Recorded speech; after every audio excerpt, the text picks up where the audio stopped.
So today I'm going to be diving into substructure. What substructure is really implying is below the line level of the body graph. When you look at your body graph, the basic first level that you're going to see is going to give you a lot of center definition, gates, channels. You're not necessarily going to be able to see below the line. If you have an advanced version of your body graph that shows you color and tone below the line level, it's likely also going to show you something called variable. There are 4 variables. One of them belongs to the mind. The mind can either be strategic or receptive.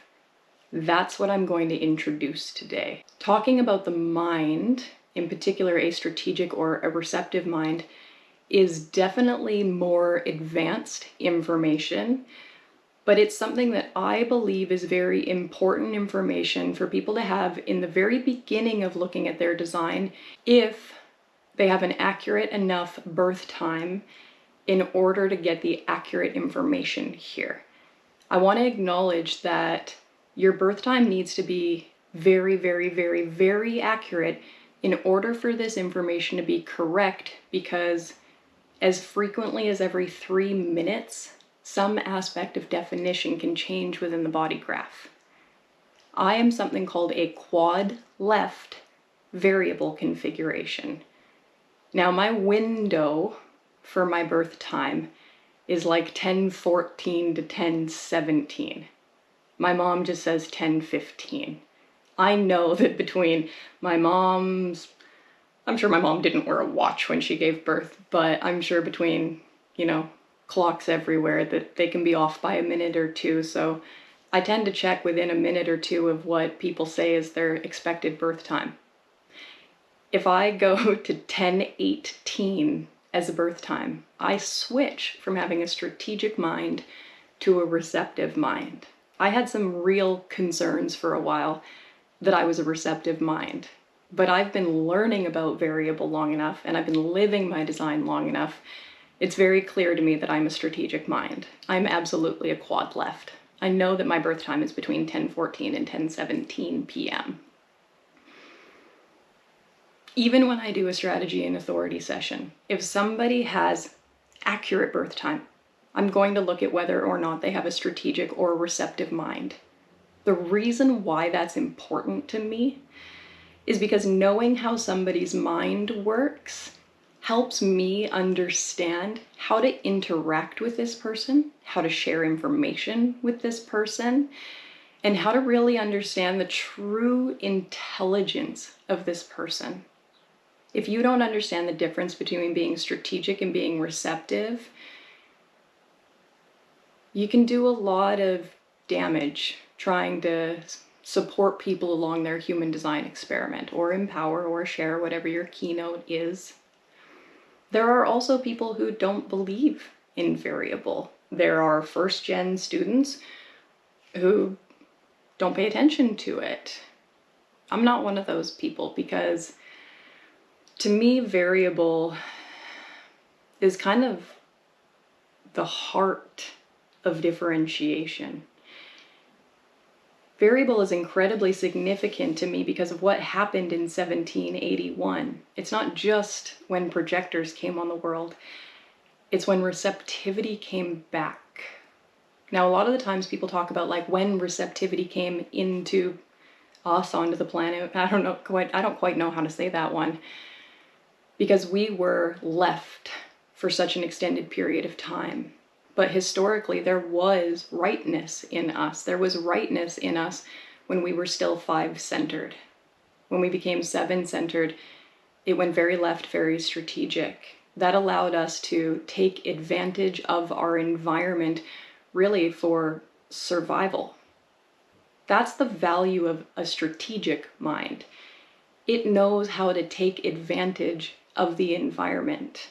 And I'm not saying take advantage like, the way that we feel that is like people are bad for taking advantage of other people, like using and manipulate. Like, that's not what I'm talking about. I'm talking about, just think about the word advantage. It means like a leg up, a step up, a win. Like, we were able to get a step up in our environment, get a leg up in our environment, get a win against our environment, not so much against each other.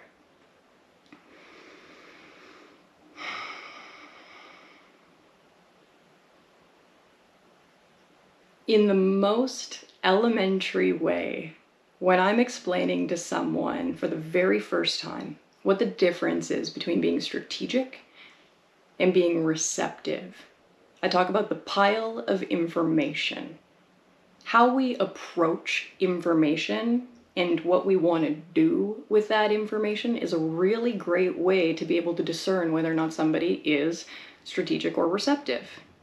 If I've got this volume of information between myself and a receptive being, the receptive being is going to take it in. They're like a sponge. They're going to absorb it. Really, it's like it goes inside them. And as it passes this barrier, I look at this barrier and I call it the safety deposit box, because there is this kind of infinite storage of information, and it's locked. It's contained in a way. Whereas myself being strategic, you put a pile of information in front of me, I'm not going to take it in and store it. My memory doesn't work that way. I'm strategic. I try to take advantage of the things that are in front of me, as in try to use them to my benefit. If you put a lot of information in front of me, I'm going to start organizing it, compartmentalizing it, structuring it, strategizing it, putting it in a sequence, right? Like, I'm going to start trying to organize this information, not necessarily take it in. I'm going to try and be productive with the information rather than store the information.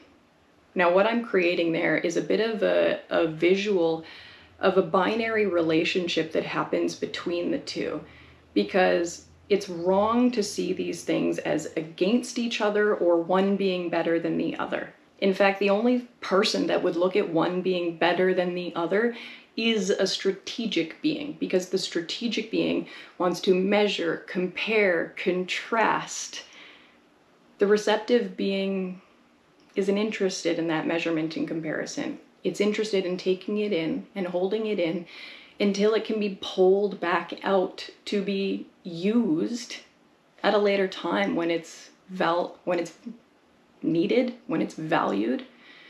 Now, I want to use the word valued because I want to acknowledge the value of receptivity. I say a fairly controversial thing, but again, it's only controversial if you're strategic. If you're receptive, you're going to like what I'm about to say. I think receptive people are worth more than strategic people. Financially, in terms of compensation, receptive beings likely will hold a greater financial value. This is my belief. I'm a very good organizer of information, but that requires me to have access to the information in order to organize it. Most information is going to end up being stored in receptive beings. Receptive beings, in many ways, are like the internet. They're like Google. They're taking, in many ways, the internet is here for receptive beings to give them access to the information that they're going to be storing inside them. The internet and receptivity have a shocking amount in common. We're in this incredible age of information where we are allowing receptive people to take in a lot. Think about how many people love to just sit and take in YouTube, taking in this. How many people watch me are actually receptive? I'm curious. If you know this about yourself, I'd love to see it in the comment section. Are you receptive or are you strategic? Is your personality sun and earth variable, your dependent personality variable? If it's pointing to the left, you're going to be strategic, but if it's pointing to the right, you're going to be receptive. So what are you?